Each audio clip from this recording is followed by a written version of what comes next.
Bonjour à tous, j'espère que vous allez bien. Bienvenue dans cette première vidéo de ma nouvelle chaîne. C'est un petit peu étrange pour moi parce que c'est la première fois que je filme une vidéo et que je la poste.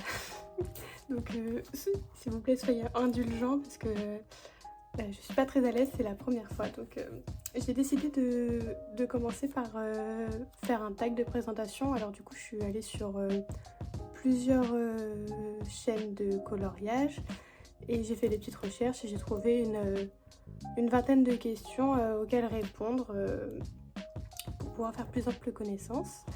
Vous m'avez peut-être déjà croisé sur Instagram sous le nom de Darkovette. Donc on va commencer les questions. Alors première question, comment et quand as-tu découvert l'art-thérapie? Alors j'ai découvert l'art-thérapie et le coloriage en janvier 2022. J'allais beaucoup sur Twitch et je regardais beaucoup des lives, de base plutôt gaming. Et un jour, je suis tombée sur le live de... À l'époque, elle s'appelait Amy Arts. Maintenant, je crois que c'est Just Amy. Et je suis tombée sur un de ses streams. Et j'ai été complètement absorbée par ce qu'elle faisait. C'était hyper hypnotisant et je me suis dit ouais, mais c'est trop bien, j'ai trop envie d'essayer. Donc voilà, en 2022 sur Twitch avec Amy.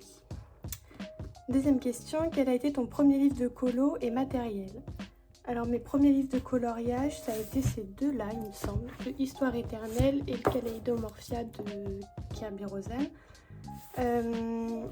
Après, je crois que j'ai eu mes mondes rêvés de Johanna Basford. Et en matériel, alors on m'avait dit faut pas trop dépenser au début, vu qu'on connaît pas. Si vous connaissez pas, ça se trouve vous allez pas aimer. Donc commencez par des petites gammes ou par quelques crayons. Et après vous verrez si ça vous plaît.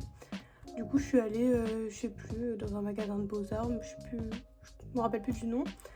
Et j'ai pris une petite boîte de 12 Winsor & Newton. Autant dire qu'avec 12 crayons, c'était compliqué de pouvoir se faire un avis, mais j'ai quand même tenté et ça m'a beaucoup plu. Donc du coup, par la suite, enfin je dis par la suite, mais c'est peut-être une semaine après, vraiment réflexion zéro. Tout le monde parlait des Broadfunner 180 et du coup, j'ai décidé de me les prendre et puis voilà, l'aventure a commencé comme ça. Ok, troisième question, combien de livres possèdes-tu? Alors aujourd'hui, j'ai beaucoup de livres, j'en suis consciente, j'ai vraiment beaucoup de livres. J'ai 140 livres, tout pile. Je vais pas dire ouais je m'arrête là, j'en achèterai plus d'autres, c'est faux. Il y a des sorties tout le temps qui m'intéressent vachement, donc je pense que ça va grimper un petit peu, mais c'est pas grave, parce que ça me dérange pas d'avoir beaucoup de livres. Pas commencer, parce que je peux pas tout commencer en même temps, et voilà. Quatrième question, tu préfères les livres Disney ou hors Disney? Bon alors comme vous pouvez voir là j'ai un peu de tout, j'ai du Disney, du hors Disney. J'aime beaucoup les deux. J'ai commencé du coup avec du Disney et tout de suite après avec du hors Disney. Et en fait ce que je fais maintenant c'est que je fais un coloriage sur deux Disney, un coloriage sur deux hors Disney. Je pense que j'aime autant l'un comme l'autre. Question 5. Tu préfères les livres mystères ou hors mystère? Alors, j'ai 3 livres, il me semble, de coloriage mystère. J'ai le Girl Power de chez Hachette, j'ai le Looney Tunes tome 1 et j'ai le Mystère Fantastique, je crois, le grand en Bodoni, que j'ai acquis récemment. Alors au début, j'aimais pas trop ça. Et maintenant, alors le Girl Power, j'y vais très régulièrement parce que je veux l'avancer, mais j'y vais au feutre classique, je fais des traces partout. Enfin, c'est vraiment en mode détente quand je sors d'un gros colo. Le Looney Tunes, j'avoue, j'y suis allée qu'une seule fois ou deux et j'y vais pas. Et par contre, le Mystère Fantastique, lui, je l'aime beaucoup.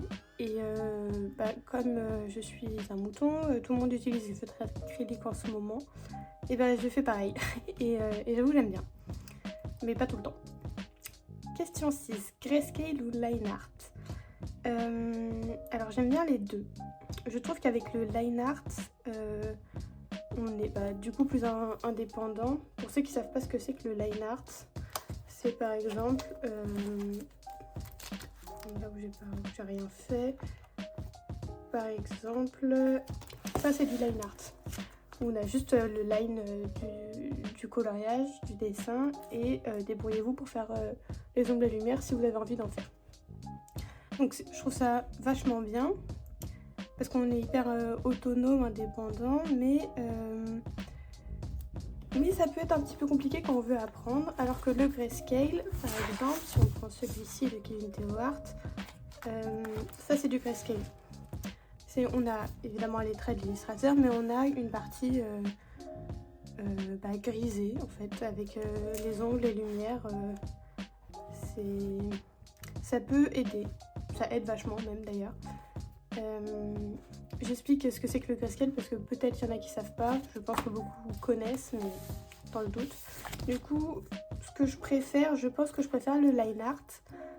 Parce que souvent les grayscale sont très très foncés et du coup c'est un petit peu délicat à camoufler quoi, mais l'un comme l'autre sont très bien, j'aime beaucoup les deux. Question 7, quel est le livre qui te fait le plus peur?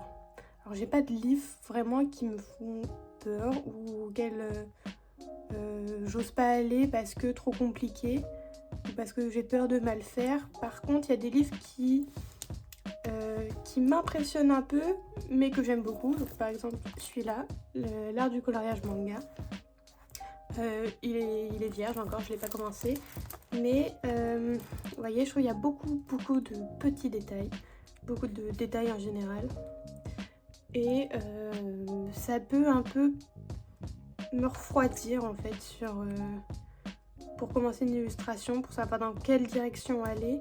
Mais je trouve les illustrations vraiment, celle-là elle est magnifique, vraiment superbe. Donc voilà, c'est pas un livre où je me dis ah non j'ai trop peur d'y aller, je vais tout rater. Bon, si je rate c'est pas grave, comme je le dis j'ai 140 livres donc c'est pas très grave, et puis c'est comme ça qu'on apprend aussi. Mais voilà, c'est surtout ce genre d'illustration où ça va un peu dans tous les sens quoi, mais c'est quand même bien fait et c'est très joli, mais ça peut un petit peu impressionner pour commencer, se dire allez c'est parti. Alors peut-être avec une palette de couleurs, pourquoi pas, mais il sera commencé parce que je le trouve superbe, mais voilà, c'est le genre de livre qui peut un petit peu m'impressionner, mais pas me rebuter à complètement... je pourrais y aller quoi, et je vais y aller. Quand on sait pas, mais j'irai. Voilà. Question 8. Ton illustrateur ou trice préféré? Alors j'aime beaucoup Tracy de Souza. J'ai pas de livre d'elle là, je crois pas que j'en ai pris. Qui fait des livres Disney. J'aime beaucoup ce qu'elle fait. J'aime beaucoup son livre Le Grand Carré Grand Classique en Bodoni. Voilà. J'aime beaucoup Carby Rosanne. C'est un des premiers illustrateurs que j'ai et franchement c'est magnifique ce qu'il fait quoi. Donc voilà. J'aime beaucoup Kevin Théohart aussi. Et bon après comme je vous dis j'ai 140 livres, alors je suis vraiment pas compliquée sur les illustrateurs. J'aime tout. J'aime pas tout, mais j'aime beaucoup d'illustrateurs. Je n'ai pas un seul préféré. J'aime bien varier un petit peu ce que je colorie. Ensuite, question 9. Quel matériel utilises-tu le plus? Largement les crayons de couleur. Je suis toujours avec des crayons de couleur. J'utilise un petit peu de tout. J'utilise les crayons, l'aquarelle, les feutres à alcool, la gouache, l'acrylique. Mais il y a du crayon de couleur dans tous mes coloriages. Rarement je fais que de l'aquarelle, ou alors ça m'est déjà arrivé, mais surtout au début. Maintenant c'est vraiment full crayon de couleur avec beaucoup de bases. Et voilà. Question 10. Quels sont tes 2 derniers achats matériel et livres? En matériel, je suis allée chez Rouge et Play, je crois que ça se dit comme ça.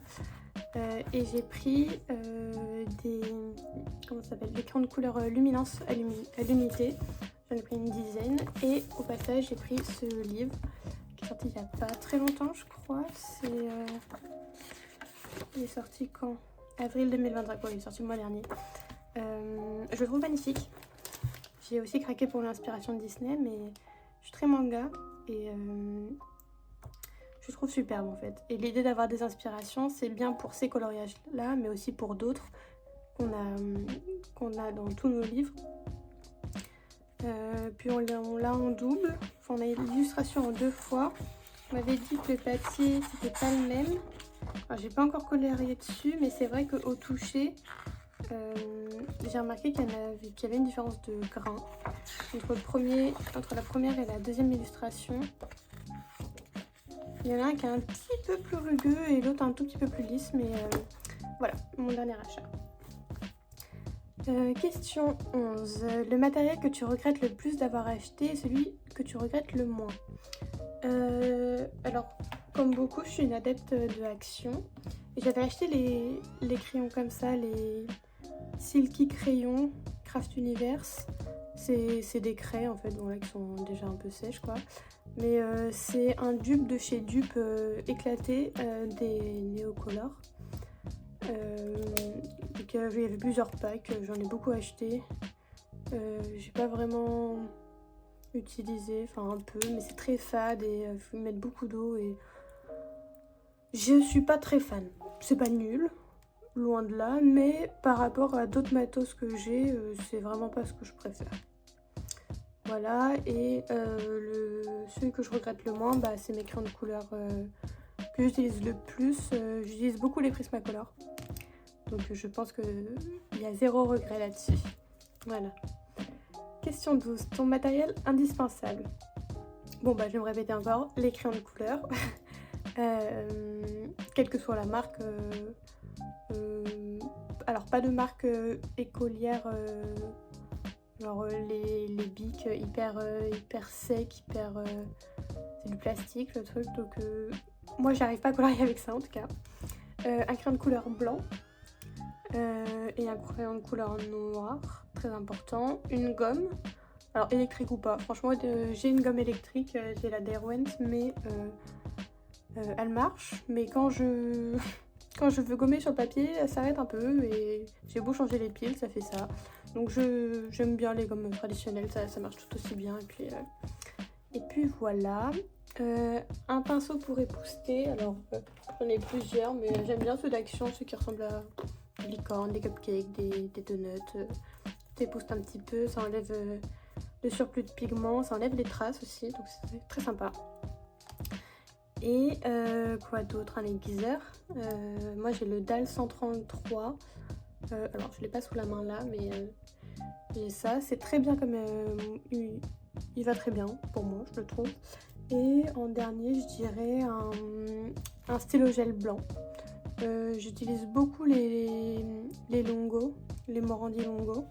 En blanc, je le trouve très très bien. Sinon, bah, y a les Digirol de Sakura qui sont top. Question 13. Plutôt crayon de couleur ou feutre? Bah, comme je disais, je suis clairement au crayon. Même si je fais des bases au feutre, ça m'arrive. Mais il y a toujours du crayon par-dessus, donc crayon. Question 14. Tu préfères faire tes colos à sec, estompés à l'essence sans odeur ou à l'aquarelle? Alors, quand j'ai commencé au tout début, je faisais beaucoup tous mes coloriages étaient crayon de couleur estompés à l'essence. Ça m'aidait en fait à commencer à travailler les dégradés sans être frustrée, en fait, si je peux dire. Maintenant, j'utilise plus du tout l'essence. Parce qu'en fait je pense que je sais pas bien l'utiliser parce que peut-être que je dois trop en mettre, mais je trouve que ça affadit mes couleurs et du coup c'est un petit peu dommage, mais sinon c'est un matériel qui est top quoi, surtout pour commencer. Ou je sais qu'il y en a beaucoup d'entre nous qui l'utilisent au quotidien et bah ça fait des super résultats. Donc, c'est pour ça que je pense que c'est moi en fait qui sais pas trop l'utiliser. Mais donc voilà, à l'aquarelle, j'utilise beaucoup pour les fonds, surtout quand il y a un verso recto, ouais, un verso au dos. Sinon c'est soit aquarelle soit feutre à alcool, c'est pas du tout la question qu'on m'a posée et donc du coup je préfère faire mes colos à sec. Concrètement c'est ce qui passe le mieux avec moi. Voilà, question 15. Quel est le livre où tu as fait le plus de colos et celui où tu en as fait le moins?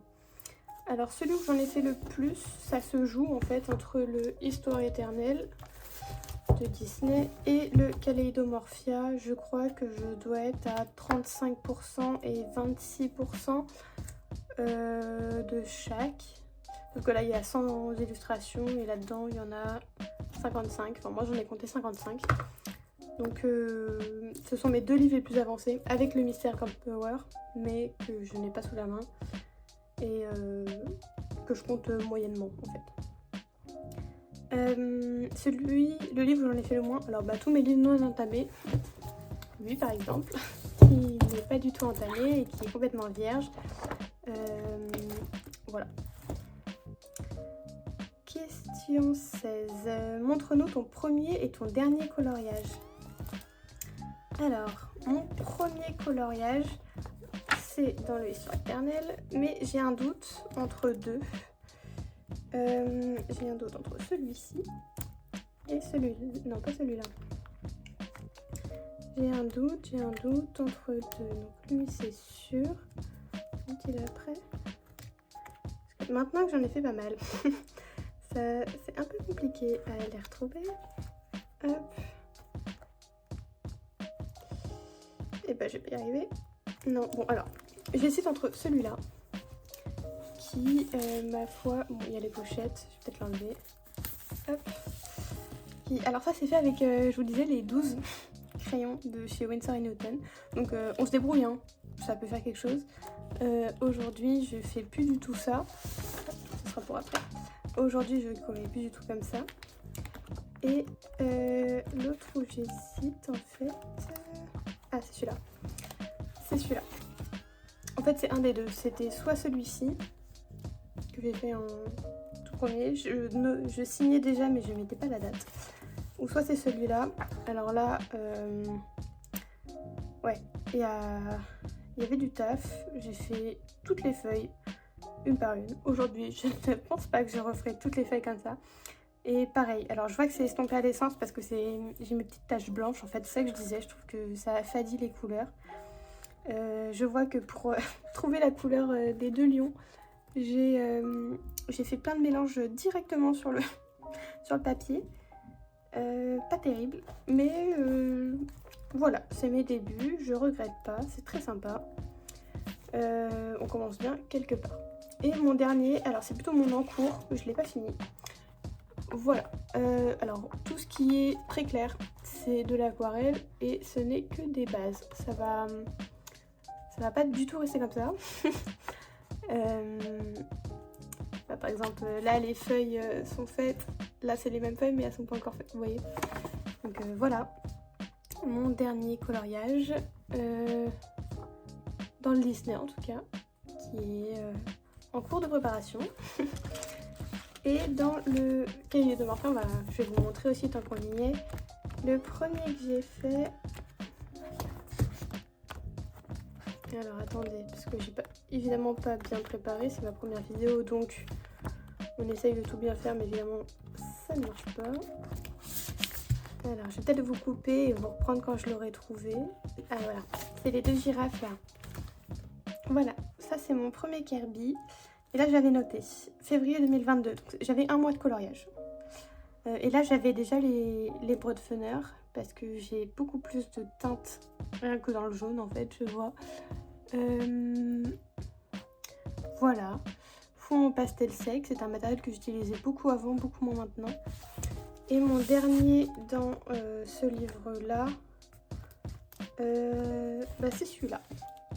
Grosse double page qui m'a pris un temps fou, mais dont je suis très fière. J'aime beaucoup le résultat que ça fait. Et alors ça brille pas mal parce que j'ai bien saturé mon papier. Mais voilà. Petit dino en bas, j'aime bien. Voilà. Pour mes premiers et mes derniers coloriages pour ces 2 livres. Question 17. Montre-nous ton ou tes encours. Alors je suis pas de la team qui a beaucoup d'encours. Même qu'il n'y en a pas du tout. Du coup, comme je vous disais, j'ai mon encours, mais que je suis réellement en train de faire en encours. Et par contre, si j'ai un seul encours qui est là-dedans, et qui commence à dater pas mal en fait. Ça fait... faudrait que je le reprenne. C'est prévu pour quand? Je sais pas. Mais c'est prévu que je le reprenne. Je vais pas l'abandonner.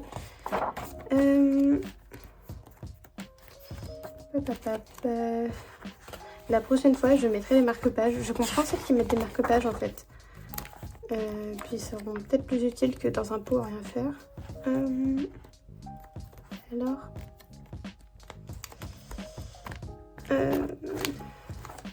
Bon, je vous spoil un peu la prochaine vidéo.